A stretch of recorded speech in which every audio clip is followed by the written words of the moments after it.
વસ્તુ ચોરવી એના માટે કોઈ વિકલ્પ નથી હોતો। ચોર તો ગમે તે વસ્તુની ચોરી કરી શકે છે। હવે સાબરકાંઠાની જ વાત કરી લઈએ, જ્યાં તસ્કર ટોળકી ત્રાટકી અને બોરના કેબલ વાયરોની ચોરી કરી છે। હવે લોકો આ તસ્કરોથી ખરેખર ત્રાસ્યા છે, ખાસ કરીને ખેડૂતો કે જેણે પાક વાવ્યો છે પણ પાણી કઈ રીતે પાય તે સમજાતું નથી। જુઓ આ અહેવાલ।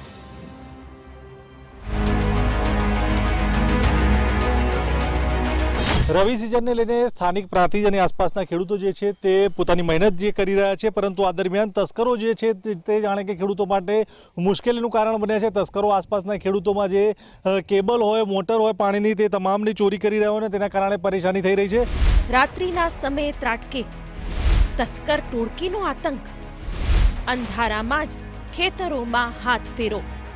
આ પ્રકારની ચોરી અને આ પ્રકારના ચોર સાબરકાંઠાના પ્રાંતિજના સોનાસણથી પોગલુ રોડ પર સક્રિય થયા છે। તસ્કરો ખેતરમાંથી બોરના કેબલ વાયરો અને વોટર પંપ કાપીને લઈ ગયા।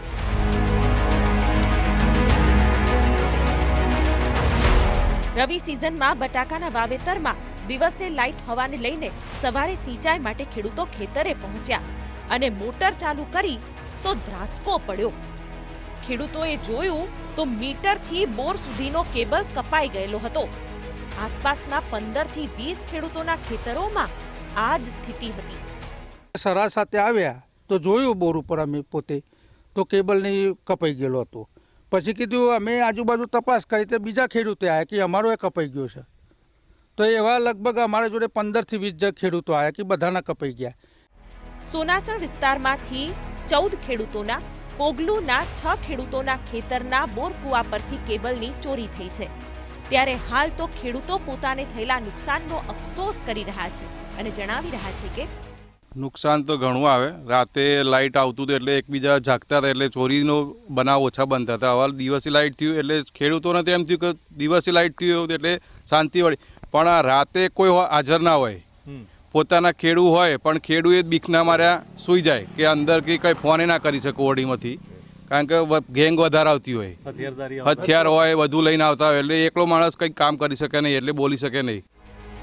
આખા રાજ્યમાં ખેડૂતો દિવસે વીજળી આપવાની ઉગ્ર માંગ કરતા રહ્યા અને જ્યારે આપી ત્યારે અહીં તો ખેડૂતો દિવસે વીજળી આપી તો રાત્રે ખેડૂતો ક્યાંથી એલર્ટ રહે એવી વાત કરે છે। આ સાથે જ ખેડૂતોની અન્ય સમસ્યા પણ તમને જણાવીએ।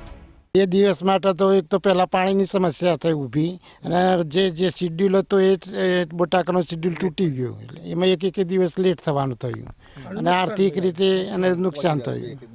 બોર્ડનો કેબલ ચોરાય એટલે 5 થી 7 હજાર રૂપિયા ખર્ચો લાગી જાય છે, કારણ કે એના માટે ગોળી લાવવી પડે। ગોળીના 1500-1800 રૂપિયા આજે રેટ ચાલે છે। કેબલના જુદા, કેબલ 2000-2500નું કેબલ આવે, એમ કહીને 5-7 હજારનું નુકસાન એક ખેડૂતને આવ્યું છે। ચોરીના લીધે પાણીનો ખાતરનો શિડ્યુલ ખોરવાઈ જાય છે અને એના માટે બધું જે 2 દિવસ પાણી બંધ રહ્યું, ખાતર બંધ રહ્યું, પછી ગોળીવાળામાં બોલાવવો પડે, કેબલ લાવવો પડે, બધું આર્થિક રીતે સમસ્યા છે બધી। કેબલ અતિશય કાપવાથી 120 રૂપિયા મીટર ઉપર કેબલનો ભાવ છે અત્યારે, અને એના કારણે ખેડૂતને નુકસાન બહુ વેઠવું પડે છે। આર્થિક પોઝિશન કોકની સારી હોય, કોકની ખરાબ હોય, એના કારણે ખેડૂતને બધા લેવલ સરખું ના હોય। સવાલ એ છે કે પોલીસના નાઇટ પેટ્રોલિંગના દાવા પોકળ સાબિત થઈ રહ્યા છે। રાત્રે થતી ચોરીઓ પર કોઈ નિયંત્રણ નહીં। ખેતરમાં સવારે વીજળી આપવાના નિર્ણયથી તસ્કરો ફાવી ગયા। રાત્રે પણ ખેતરોમાં સતર્કતા વધે તે માટે પગલાં જરૂરી છે।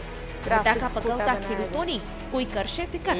મહેનત કરી રહ્યા છે તો પોતાની નફાની જે આશા હતી કે ફેબ્રુઆરી-માર્ચ મહિનામાં જ્યારે બટાકા બહાર આવે અને તેને વેચે તો તેની અંદરથી નફો મળે, પરંતુ નફો મળે પહેલાં જ જાણે કે આ પ્રકારના ખર્ચને પહોંચી વળવા દેવું કરવું પડે તે પ્રકારની સ્થિતિ પણ વર્તાઈ રહી છે। અવનીશ ગોસ્વામી, TV9 સાબરકાંઠા। તમે હોસ્પિટલમાં